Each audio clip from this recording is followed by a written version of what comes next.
The game jam was really just came from this idea of like, we want a refresher. You know, we've been spending the last 8 years on Gears. Let's just take a week as a company and let's just take a breath and fire up some different thoughts. And so it was kind of interesting that it came out of that was, hey, there's a couple of things that are viable that maybe we want to talk about. And then the discussions around what happened at Game Jam is actually kind of what led to Fortnite. And Fortnite wasn't a direct result. It wasn't one of the games in the Game Jam, but that process was kind of the fuel that caused that to become created. I think it was August of 2011.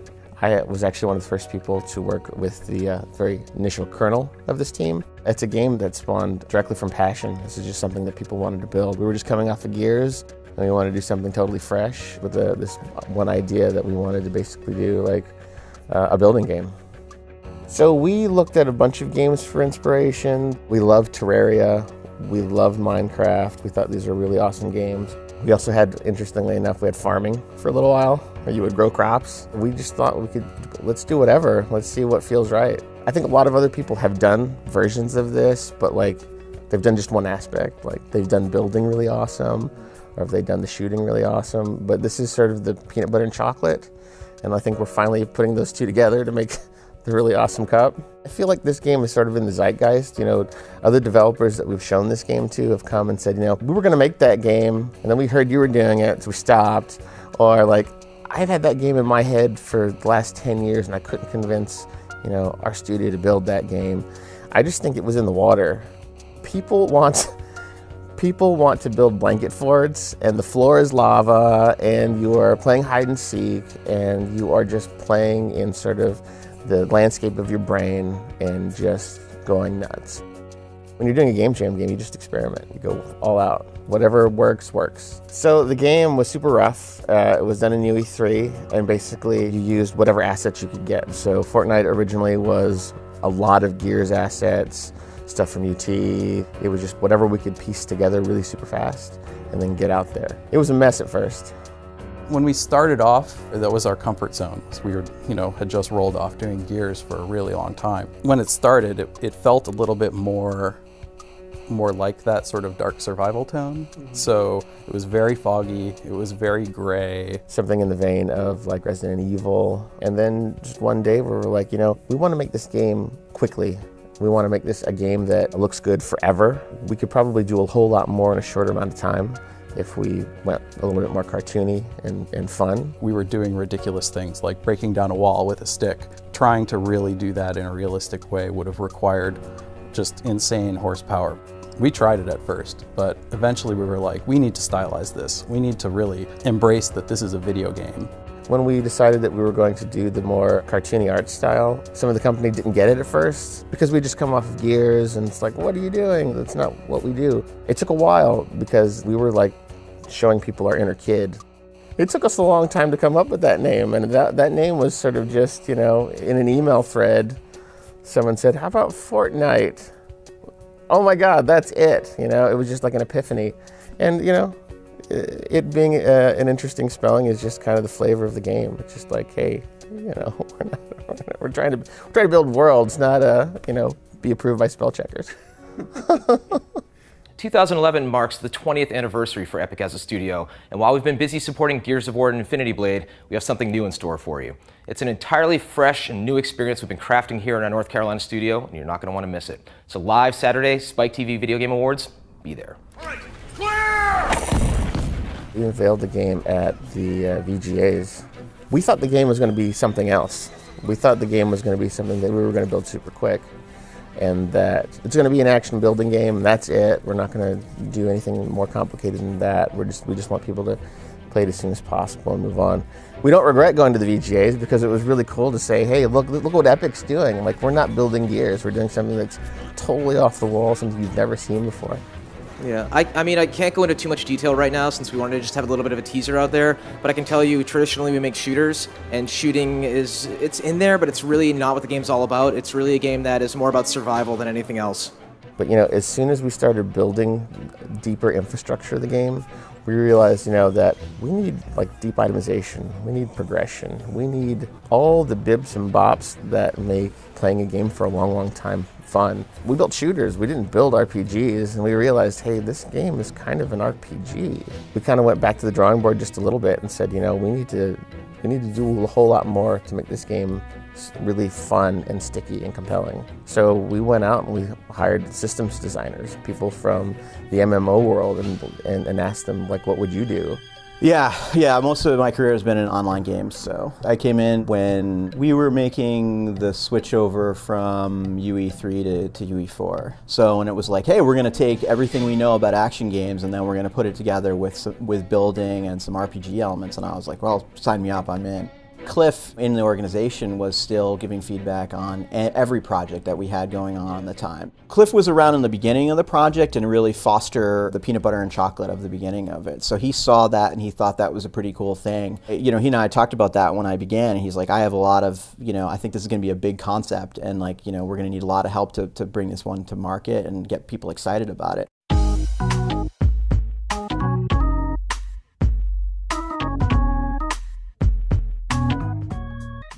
Welcome to the Game Informer Show. I'm your host, Matt Helgeson. We had a sort of late breaking news yesterday that Epic Games Cliffy B. Blazinski is actually left the company. And he was somewhat involved with Fortnite too, wasn't he? That's what was weird, yeah. When we were down there, like, we were just talking to Cliff, and he said that he was working the most on Fortnite. Rod Ferguson, Adrian Himmelaars, and we have Cliffy. All those guys are gone. I look at it and I kind of get panicked, and I don't even work there. I mean, just because I like Epic's games, and it's like really odd that these people would want to leave. Who are the creatives at Epic at this point? I mean, no doubt there are a lot of smart developers down there, and I have no doubt there's one or more of them that are ready to step up into the limelight and be the sort of lead development talent there, but we don't know who they are. So it was sort of left to me to figure out how we were going to implement the big ideas of the team. It took us a while to get to how we do building now. We're building is super frictionless, like you just throw up a wall and you walk off and it builds itself. Our first pass at it was like, well, we should actually build, and actually you have to hit a button, maybe make it a mini game. We realized, that's not fun. People don't want to stand there. They want to just be able to throw something up super fast. I think that turned the tide. Like once we figured out to just let people throw up a wall, walk off, and you can make a fort in 60 seconds. That everybody was like, yeah, that's it. We found it. When I started, we were talking about how we were going to do like a defensive mission. And so we started iterating on a bunch of different concepts, and there were guys who literally worked on Horde on the team, and they were like, here's what we did. And we're like, okay, cool.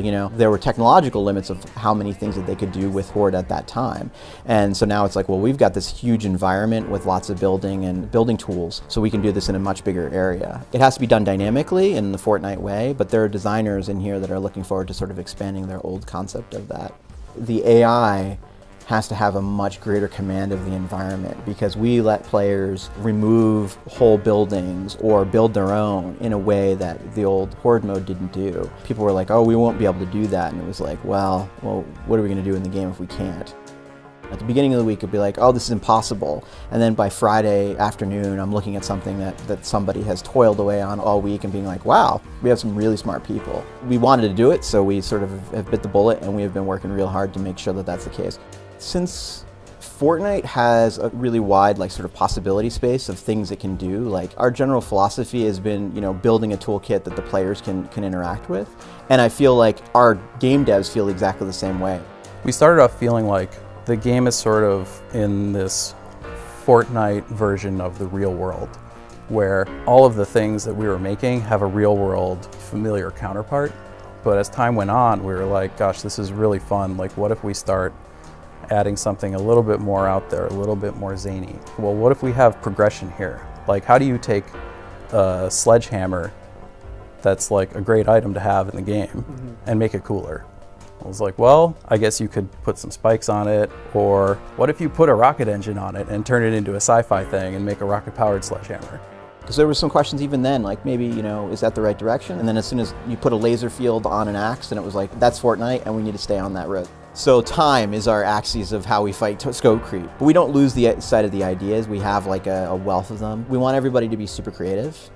And so we rarely say we're not going to do this. We just say, okay, let's put it on the list and let's see how it lives and dies amongst all the other great ideas that are on it. And then eventually, over time, I guarantee you the players are going to have more influence on what that priority stack is than even the dev team sometimes. But like, well, hey, the players want to see another library of traps. Well, then that's what we'll do, and that'll push something like that up the priority stack. But the nice thing about having a living project is that we'll be able to execute some over that time period because we just have a longer time than most. We always say when are we going to have jetpacks in the game? And it's like, okay, well, we can get to jetpacks. It's just a question of like, if we get the core right, we will have enough time on this run to come back and be strapping jetpacks onto our heroes and having them rocket them around their bases.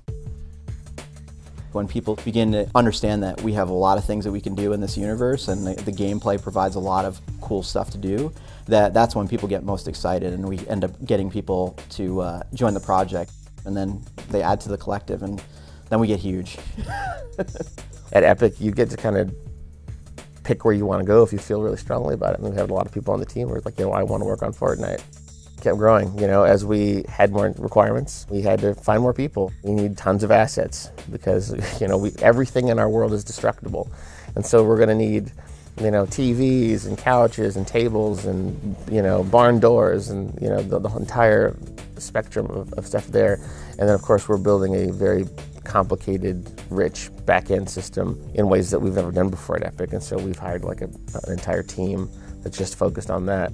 We work with people from EGS, our Epic Games Seattle office, that do a lot of our online work. We work really closely with our Epic Games Poland office, who is working on our AI and a bunch of other things. Epic Games Poland is working on other things too, but we do have a large member of that team working on Fortnite. Our full team working on Fortnite full-time is around 110, 111, so it's pretty big. There's just an enthusiasm level to the man on the team that is really pretty cool. Since we're doing this ourselves, this is sort of, Epic is sort of trying to forge our own path in this. That means that we don't really have anybody but our players to sort of answer to. And so you guys are self-publishing this game. Yeah, we're doing it ourselves. Can you talk about that decision? It was it was a big decision. It was quite stressful, but we felt like no one's going to mean it more than us. So let's just do the game that we want to build, because when you're dealing with a publisher, which we've always had really great partnerships with publishers, of course they have, their interests too. The overall philosophy of Fortnite has generally been, one of like, we're generating a toolkit that the players can then interact with. Even when we do mission design, it's like, well, we want players to be able to solve those missions with a variety of tool sets that we give them. So it can be building, it can be through combat, it can be through smart use of the environment. And so I kind of feel like the way that players interact in those environments are like, oh wow, we should explore this a little bit more.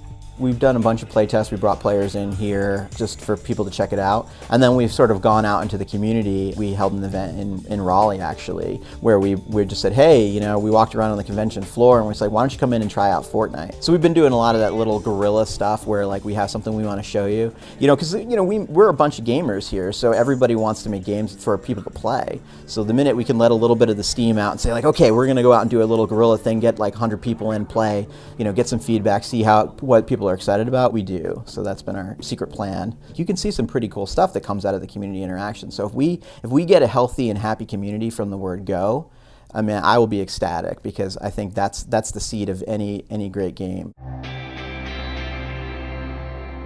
I can't wait for people to really get their hands on this game. I've been working on this game now for 2 years, and I can't talk about it. I can't tell anybody, and it is such a rich and addicting experience that I'm just going to be blown away as soon as people start getting their hands on it. And I think it says a whole lot about the new face of Epic. Epic has been a company that's constantly evolved. We never want to be stuck in a box and say that's just what we do, and that's what we do all the time. We didn't want to do year after year of Gears. Fortnite is just a very natural next step for Epic. It feels extremely like the right thing for us, because it is the very next step in making Epic a game company that's current, that is still relevant.